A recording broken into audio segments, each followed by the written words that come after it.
Central Minnesota Sports Hub. It's the Morning Sports Desk, presented by Wadena's Pizza Ranch and FunZone Arcade. Available on Apple Podcasts, Spotify, or wherever you get your podcasts, and streaming on YouTube. It is the Morning Sports Desk on a Tuesday, the 25th of February. I'm CJ Baumgartner. That's Corey Tackman. This is brought to you by the Pizza Ranch and FunZone Arcade in Wadena. Corey, as we talked about yesterday to great detail, we are in playoff season. The state wrestling tournament is now just 2 days away. And of course, to get you ready for the state wrestling tournament, especially in the team portion, we have something coming out tomorrow that's going to be a big help. Yeah, really looking forward to our state wrestling tournament special, our state wrestling tournament spectacular, our state wrestling tournament behind the scenes tell-all extra juicy TMZ wrestling feature, our state wrestling tournament spectacular. I already said spectacular. Our state wrestling tournament shindig, a hootenanny case. Yes. Nanny? Yeah, sure. That's just fun to say. That's tomorrow. Man, are we looking forward to this. We've had, as we're doing this, we've got one conversation in the books, one more conversation to be had, and we will for release tomorrow. Shout out State Wrestling. Just one of the all-time great tournaments. Exactly. We are going to have some conversations with coaches from United North Central and Staples-Motley to get you ready for their matches in the state tournament. They also talk a little individual play as well. It's a whole lot of fun getting to chat with these coaches. We appreciate the time they give us and to making this possible. And once again, just another way to highlight the kids and the great work that they do to get to a state tournament. And like you said, Corey, to get to the state wrestling tournament, which is just one of the marquee events of the year on the high school sports calendar in this state every single year. So be on the lookout for that tomorrow. There will be tomorrow's episode of the Morning Sports Desk powered by Pizza Ranch and FunZone Arcade in Wadena. So just keep an eye out for that tomorrow, and you can listen to it right when it drops. If you're going down to the state tournament on Thursday morning, it's a great listening material as you're making your way down to the cities. Won't be too long of a listen, so you can just kind of pop it in on your way down, and you should be ready to go and feeling like you are all set with that wrestling coverage to get ready for Kyle and Dan when they're on the call, because they have an 8:30 pregame, 9 o'clock match start on Thursday morning from the XL Energy Center in St. Paul. You can listen to that on KWAD 101.7 FM and AM 920. Also streaming online at wadenaradio.com/KWAD. And they'll be there Friday and Saturday as well for state tournament coverage. KWAD is the place to go for your wrestling coverage on our Hubbard Radio Wadena stations. You can always check out the broadcast schedule online at wadenaradio.com. So be on the lookout for that. That's going to be awesome. We're super excited with those interviews. And again, props to the coaches for giving us their time to record those here. All right, Corey, we got some state sports stuff to talk about, including just a huge win for the Wolves last night. A little bit of Wolves and news, considering two words. And we play Nickname Wednesday on a Tuesday. All that's coming up. But before we do that, we got to thank the good folks at the Pizza Ranch and FunZone Arcade for helping make the Morning Sports Desk possible. Corey? All right, let's do this a little differently than we normally do. Okay. Let's go through a CJ trip through the Pizza Ranch buffet. This is good because I just ordered Pizza Ranch last night. So point number one, when you stop into the buffet at Pizza Ranch in Wadena, is what? Ooh, okay. Well, it depends on the time, but I'll tell you, it usually consists of one of these two options. The pizza, of course, like you got to get pizza on there because it's the Pizza Ranch. And then you get the little, I always forget the name, but the cheese bread that you get there. I eat a very healthy portion of that. I will get one piece of pizza and like 4 of those. Yes. It's very good. The Bronco pizza, if it's there, boom, in. But there's a whole bunch of other pizzas that are very good that I snag up there in my first time through the buffet. If maybe the pizza I want's not quite there yet, maybe they're making it because you can buffet your way. Like the pizza I requested is still coming. So I'm like, you know what? I'm going to wait on the pizza, and that's okay because I go right to the chicken and mashed potatoes, and I will get at least one plate of a big scoop of potatoes, grab a chicken leg, maybe a wing, maybe a thigh, maybe a back. I don't care. All the chicken's good chicken over there, and I start that way. So if I have a pizza like ordered and waiting, like my own request, I will wait and go right to the chicken and potatoes.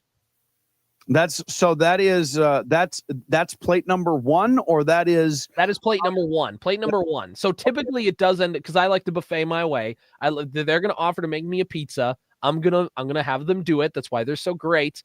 And I usually go for chicken and potatoes right away, knowing plate number two is going to be that pizza and nice cheese bread. So are you going back for a plate number three, or it just kind of depends on the mood or the moon phase? I tell myself it depends on the mood, but gosh darn it, every single time, plate number three, some combination of maybe I want one more piece of chicken, maybe I want one more piece of pizza. Whatever plate number three is kind of up to however I'm feeling that day. I tell myself, I'm probably just going to get 2 plates. But Corey, when you're there, you just have to get another piece of pizza. Like, you just have to get another piece of chicken. You cannot not resist the Pizza Ranch buffet line. So I usually go in a little different order, but all of those things end up being featured. I hit salad bar first. I always do a little salad. And I'm a ranch dressing guy. It's the Pizza Ranch. How could you not be a ranch dressing guy?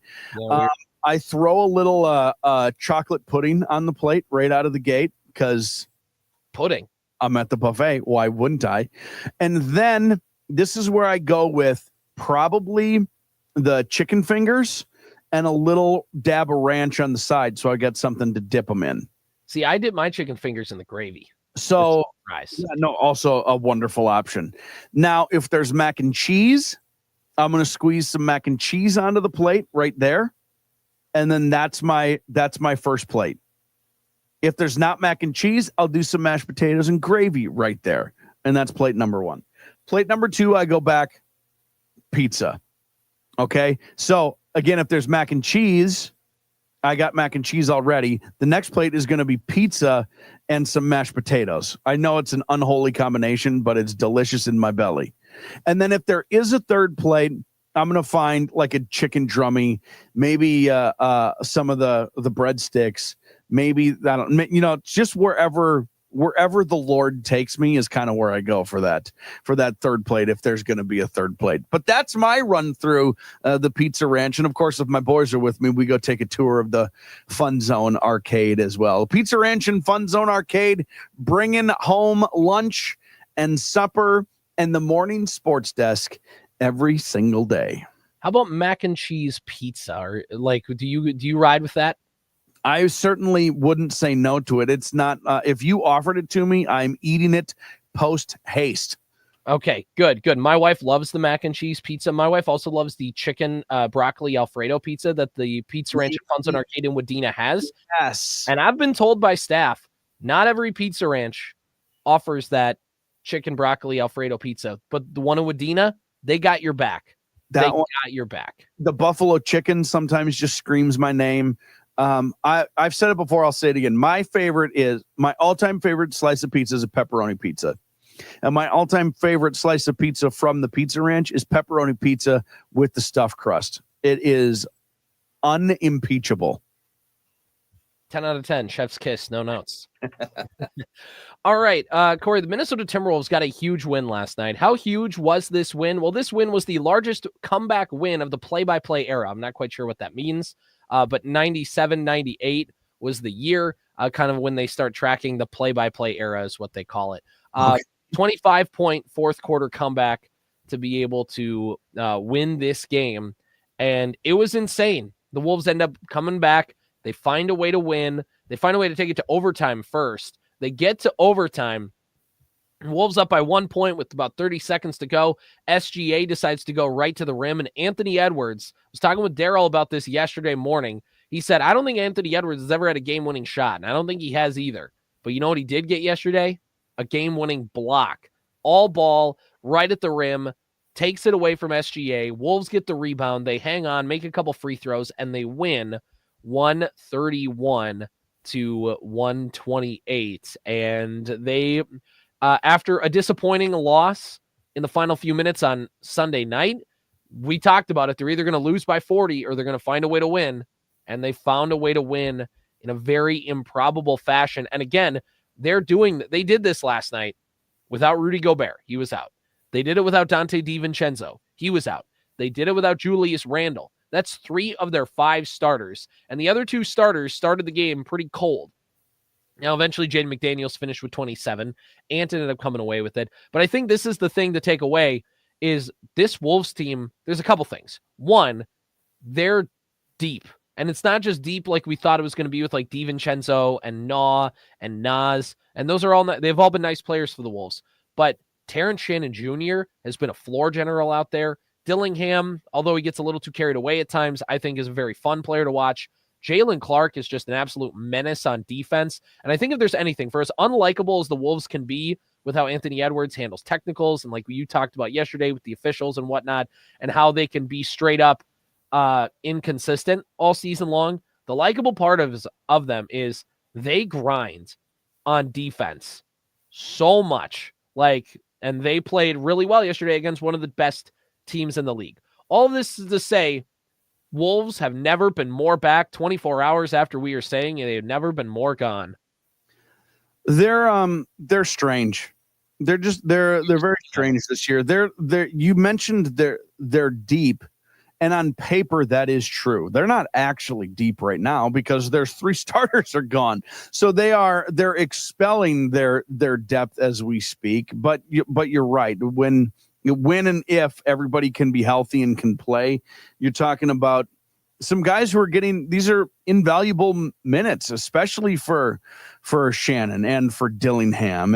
And Clark has just been, I don't get to watch the Timberwolves very often, but every time I get to watch Clark play, other than one of the worst air balls I've ever seen in my entire life at any level of basketball from Clark a couple weeks ago. I mean, there have been 2 unbelievable hustle plays that have either started or ended with him. Was it against OKC the other night where they had at halftime, it wasn't a buzzer beater, but like somebody poked it out and then McDaniel saved it out of bounds, and then Clark made this like dipsy do right at the buzzer. It ended up not counting, but like that's making highlight reels as one of the greatest plays of the entire year, and it didn't even count. Clark has been awesome. Really, really important to this team, allowing this team to keep their head above water. It's been really, really great for them. And by the way, and this will get into a point we're going to talk about here in a minute, but this is why, again, you trade Karl Anthony Towns, because you need to start, you need to clear some salary space for some other contracts. We'll get to that in a second. The other part is like, you kind of felt like you could rely on your internal players to take some leaps. And Anthony Edwards, although hasn't taken a ginormous leap, has taken a big leap 3-point shooting wise and is slowly kind of refining his game. Jaden McDaniels over the last month has been just an incredible player for the Timberwolves. And then you look at the development of guys like Jalen Clark, the young guys you have on the way in Dillingham and Shannon Jr., who both came in the same draft class. Clark was from the year before, but still, like, it's like, not that Cat wouldn't be important on this team and wouldn't help. That's not to say that. But it's 100% would. It's to say you have to make a calculus in trading a star. And they needed to make some salary cap space. And in turn, they're like, okay, we have to rely on the young pups on the roster to kind of help fill in the production that he would do. And while it's not a 1-to-1 replacing Cat's production, but it's a like, okay, like we can recreate Cat in the aggregate a little bit with some of these cheaper, younger players. And it's been really fun to watch this team. And that's a little bit misleading because they did get Julius Randle, and Julius Randle was going to make up most of that production. So really the compliment here is that these guys who were going to be a part of the makeup of some of missing Cat, Julius Randle was going to take the bulk of it. And then these guys were going to fill in the blank spaces a little bit. But Julius hasn't played in a month and a half. Yeah, either him and Dante are close to returning, but I mean, until we see it. So we're talking about 2 rookies and Nickeil Alexander-Walker and Clark. Like, they're having to not just replace Cat, they're having to replace the guy who's brought in to replace Cat. Mm-hmm. Which is they're having to replace like 4 of their players right now. Big ask. It's a big ask of rookies and early players. And like we said, they're weird. They've been weird all year. They will continue to be weird once Randall and DDV get back. That's just how it's going to be. We're resigned to that. But they've shown they have depth. Anthony Edwards didn't even start the overtime. He sat like a major, major crux at the end of that game and didn't even start the overtime. Like these guys, he was battling an injury, I think. That's fine, but it's an overtime game against OKC, and Anthony Edwards was not on the floor. So these guys are doing everything they can to kind of keep the Timberwolves afloat, or even better than afloat. Mm-hmm. And more importantly, they're fun to watch. Like that's a fun to watch team. Win. Remember, 24 hours ago, they were not that fun to watch. Exactly. Yeah. When it's good, it's good. When it's bad, it's bad. They'll lose to the Wizards. Like when it's bad, they don't make a shot. Mm-hmm. So when it's good, they go into OKC and complete a 25-point comeback. It's like this is the first loss in like a 500 attempts in NBA history that a team with 30 plus wins, like 30 plus games above 500, blew a 25-point lead in the fourth quarter on their home floor. Like it's just an improbable comeback that's insane. And one last thing, this is just a cherry on top of the game. Corey, here is what Chris Finch had to say after his team got a gutsy win.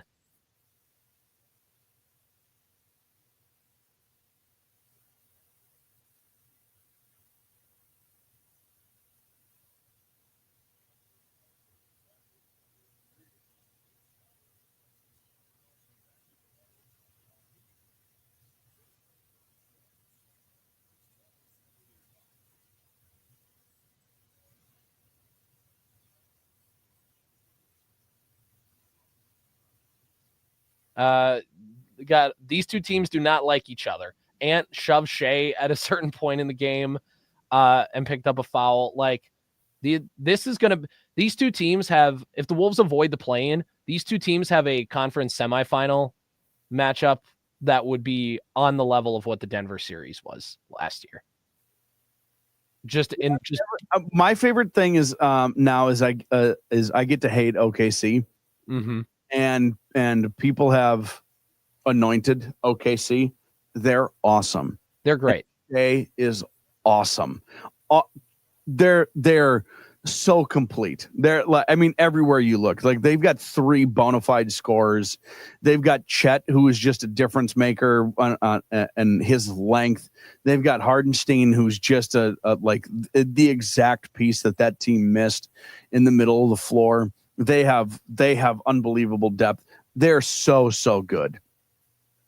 And everyone has anointed them, and the Timberwolves have gone farther than them in the previous 2 playoffs.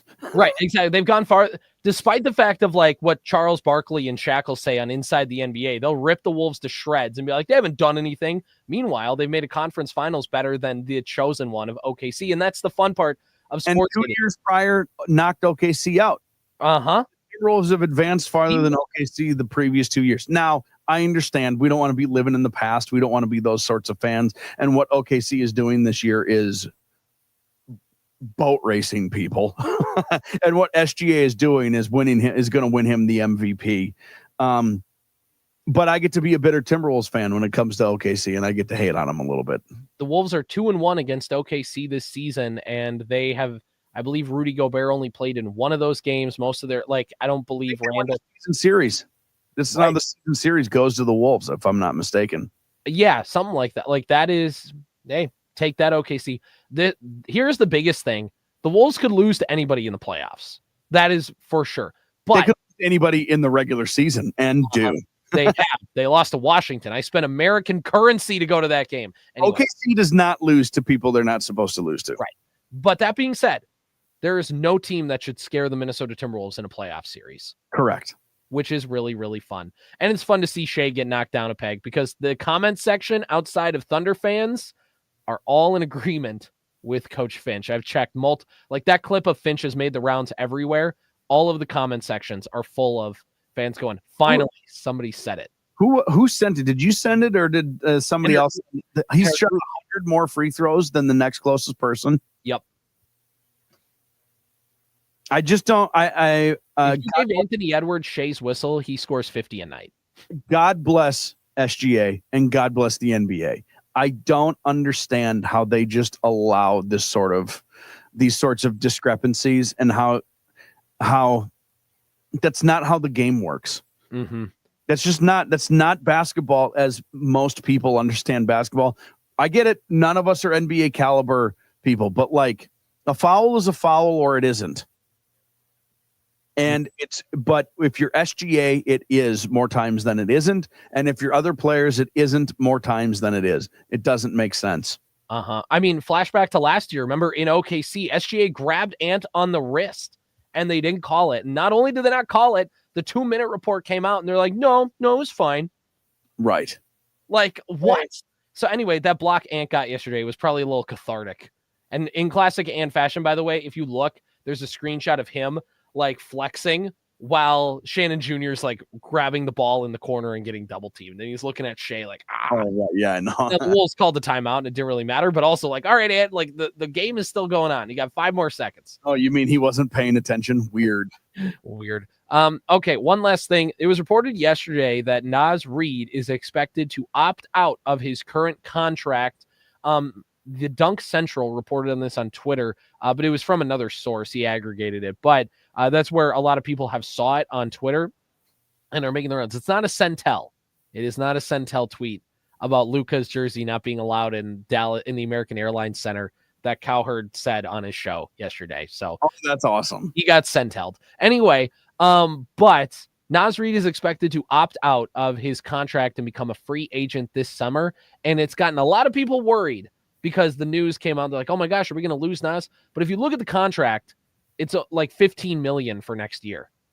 It's like the most obvious, like, I'm going to opt out and get a new deal. But again, the reason the Timberwolves, parts of the reason the Timberwolves traded Karl Anthony Towns was they got rid of a max contract. So now they have room, theoretically, because Randall's contract is expiring, I believe, after next year. He's going to opt into this one. But the point is, you traded Cat, so you had some room to re-sign Naz Reid if you wanted to. And it feels like both teams, like, he can hit the market, and maybe if things fall apart, but based on reporting by people like in the know for the Wolves, it's Naz is going to opt out, but he's only opting out basically to renegotiate his contract. He's going to stay. Like, it'd be shocking if he's not in a Timberwolves jersey next year at this time. Yeah, and you made the point about Julius. That's an important point in all of this. Julius is going to opt in because it will be favorable monetarily for him to opt in. Mm-hmm.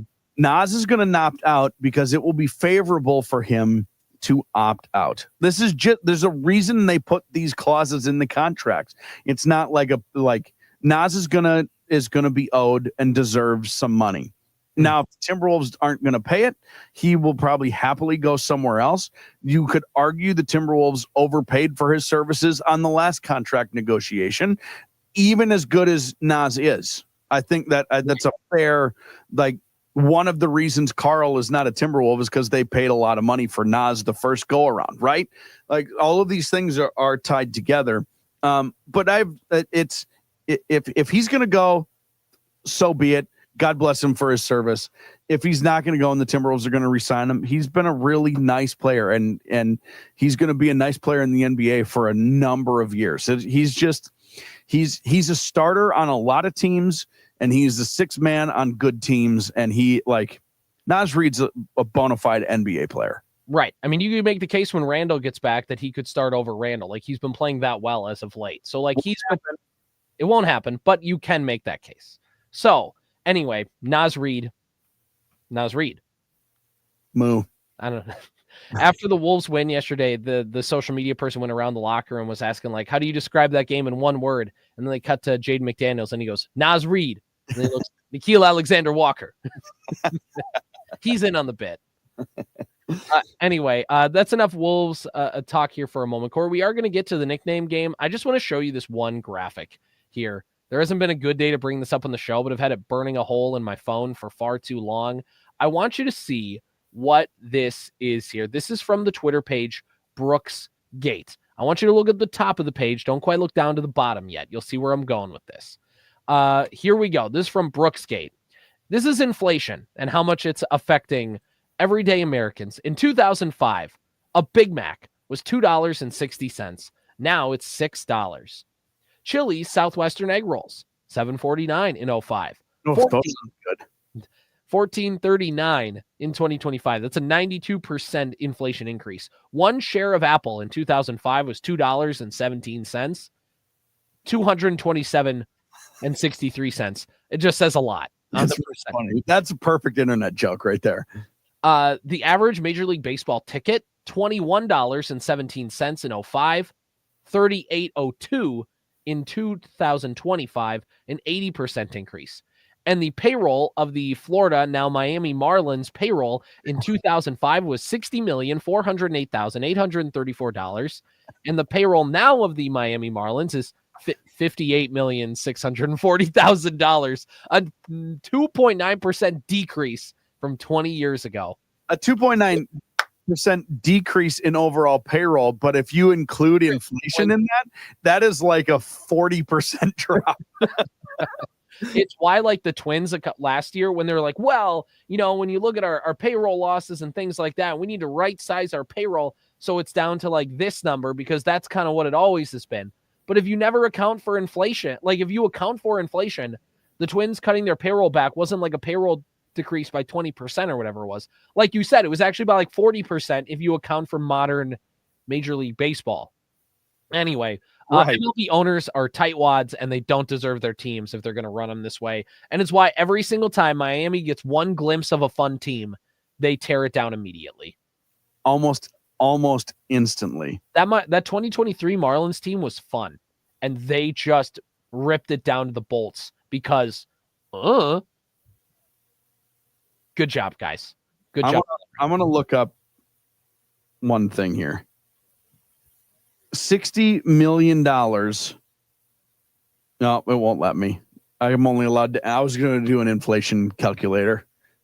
60 million. I can only go up to 10 million. So never mind. Boo. Just do it and times it by 6. Yeah, no, but yeah, true. The no, baseball owners suck. Come on now, guys. Almost every single one of them. Figure it out. Ones who are paying money, you hate because They're spending. They have no brake pedal.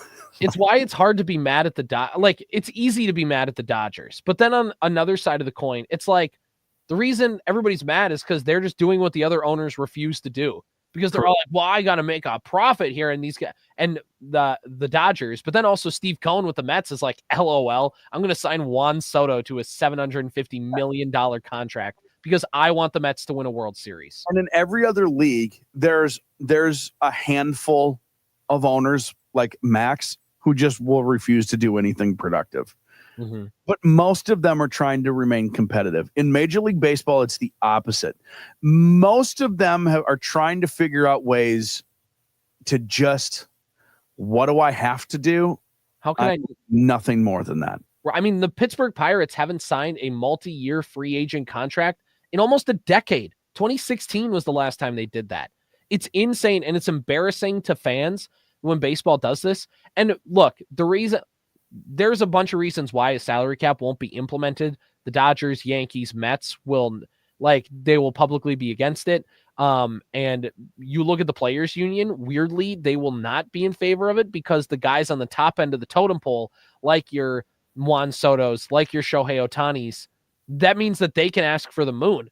But because they ask for the moon, it means the average Major League Baseball player makes $1 million. I mean, they're creating like a caste system almost between like the classes of Major League Baseball players that are mega superstars that are going to get 30 million and the average MLB players who are struggling to get by because teams will refuse to pay them money because they can. Yeah, they've implemented their own salary cap. The problem is that some of these teams aren't. They're all trying to reach the lowest salary cap total. There is no floor that anybody's trying to reach. The next owner just tries to dig that hole a little bit deeper. Mm-hmm. I mean, Cleveland's ownership, it's probably not the right time to comment on this. Their owner just passed away, but like their ownership has been abysmal in that sense as well. Like there's just a ton of owners where It's been pretty darn bad, which is why the poll ad sale can't come fast enough. All right, let's wrap up today's episode with the nickname game. Corey, it's a nickname game Wednesday on a Tuesday because we're doing the wrestling episode tomorrow, so we figured we'll just knock this out today. Corey, the last time the Minnesota Timberwolves had a 25-point comeback, it tied a franchise record. Yesterday's win did. The last time they did it was when? 1996. Ooh. Against the Charlotte Hornets. Okay. So let's flash back to that 1996-97 Minnesota Timberwolves squad for today's nickname game. Are you ready? No. And these are all players that were on the 96-97 Minnesota Timberwolves team. This is going to suck. How many names are there? We got 3. Oh, God. Okay, here we go. All right, I will give you a layup here for the beginning one as I'm pulling up my list of names here on the thing. So I will give you this one. How about the big ticket? That would be Kevin Garnett. Kevin Garnett. Kevin Garnett is correct. He played for the Wolves in 96 and all the way through till 07. Then, of course, was with Boston, Brooklyn, back with the Wolves, and then retired. Kevin Garnett was one of the members of that team. All right, here we go. Number 2, Gandhi.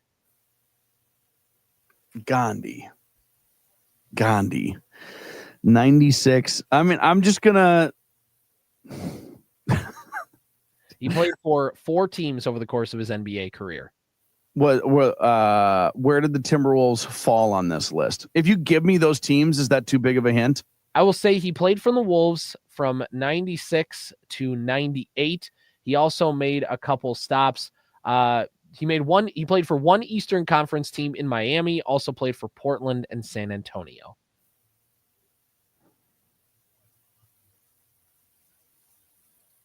Oh yeah, what's his name? Terry Porter. His other nickname was Sweetness. Yes. It was, really? Sweetness. I didn't know that. Uh-huh. Oh, I feel good about that. You know what? This is the only way we're going to get through this. You're going to have to throw me a few bones with team names. All right, the last one here.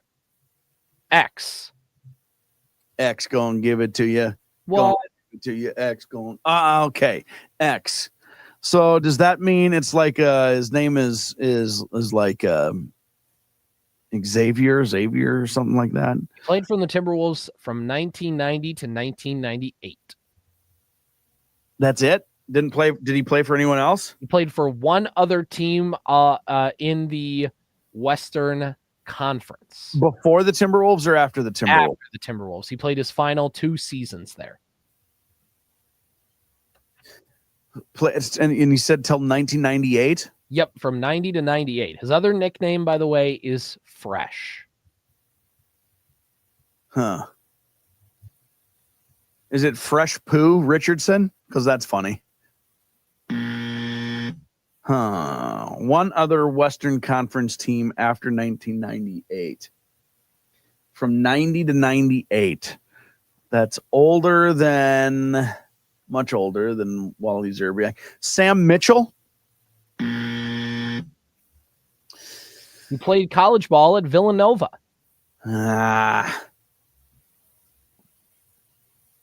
He went to high school in Pennsylvania, Altoona, Pennsylvania. You ever been to Altoona, Wisconsin? Maybe, but right over there by Eau Claire. I've probably passed through it a time or two. Who for the Timberwolves played for Villanova? So he was drafted by the Wolves. He was drafted by the Wolves. He was a second rounder in the 89 draft. This is so annoying. The other team he played for was a team that no longer is in its current city, but it is not Seattle. Okay. So that probably means Vancouver. Could be.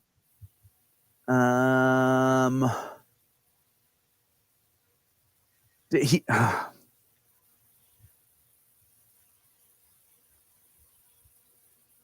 I don't know. I have no idea. I give up unless you have another hint for me or another nickname.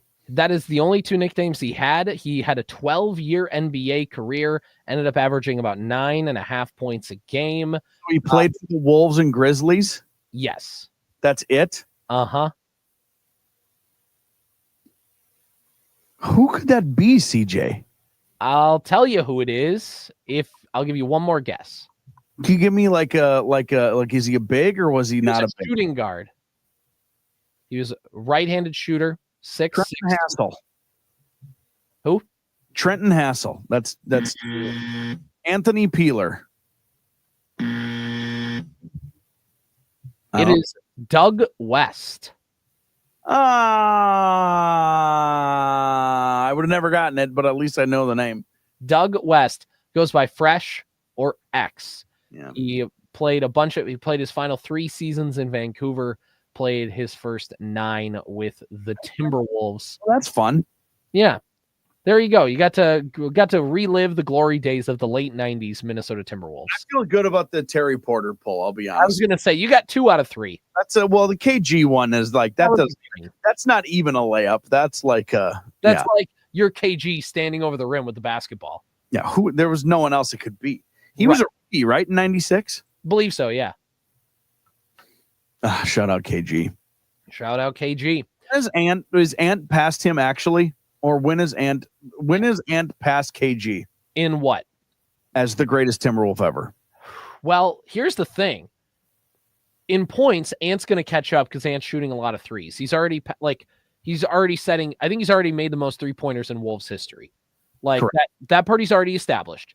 He's past Cat. He's past Love. He passed Garnett. He's been to a Western Conference Finals. So is Kevin Garnett. I think basically it's just going to be how long he's in a Wolves uniform. But KG was an MVP. KG was an MVP. That is true. That's true.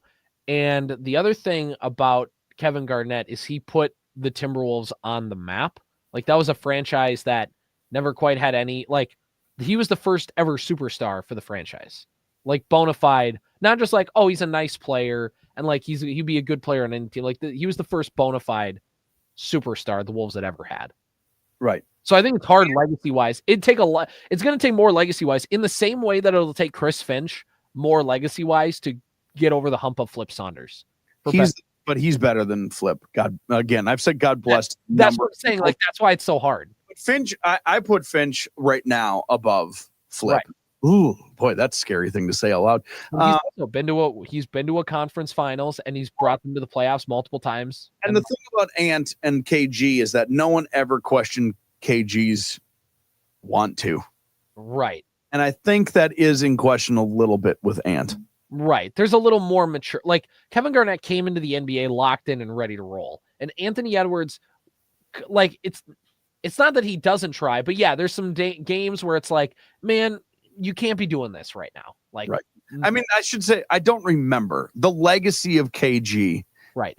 I don't remember very well. I'm sure he was out of control. And I hear stories every once in a while, him like smack talking Michael Jordan and having that completely backfire. You know what I mean? Like there's stories like that exist that Ant hasn't been around long enough for that to to break that mold.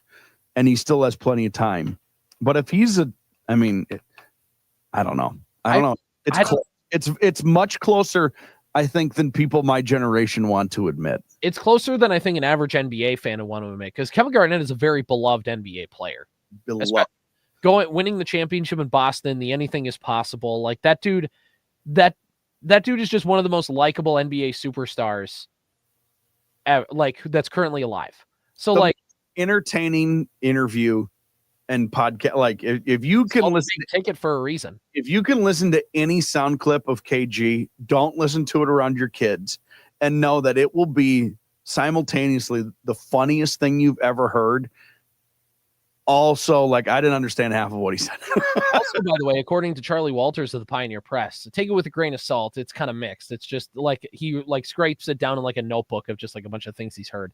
But once the ownership is official and once the ownership is official and A-Rod and Laurie are in place and Taylor is out of controlling stake, Kevin Garnett will be given a role in the front office. Won't be like a high up role, but he will like he will be welcomed back in the building. Yep. Just give him a seat. Just give him a seat at the table. That's it. A seat at the table. Let him show up to practices. Like, ask for his input. Like, have Tim Connolly just ask for his input every once in a while. And even that, I just want him to MF people from the baseline in a big game. Yeah, the clip of him doing it when he was like, when his last stint with the Wolves, where he was like constantly like a healthy scratch, but like he's just trash talking from the bench. Yes. Yeah. That's all I want. That's all we need. By the way, if the Wolves were smart, they'd wait anyways. Even if, let's say, Laurie and Rodriguez take over today, let's say, I mean, they should wait until like they make the playoffs. Let's say they avoid the play-in. Let's say they're a 6 or a 5 seed. Home game number 1. We welcome back Kevin Garnett, jersey retired. The other team's not winning that game. The roof is going to blow off the Target Center. Yep. So anyway, Great. Good to know. Good to know. All right, that's going to do it for us. I'm CJ. That's Corey. Morning Sports Desk, powered by Pizza Ranch, FunZone Arcade. Powered by Wadena's Pizza Ranch and FunZone Arcade. Follow the Morning Sports Desk on Apple Podcasts, Spotify, or wherever you get your podcasts. And watch every show on YouTube.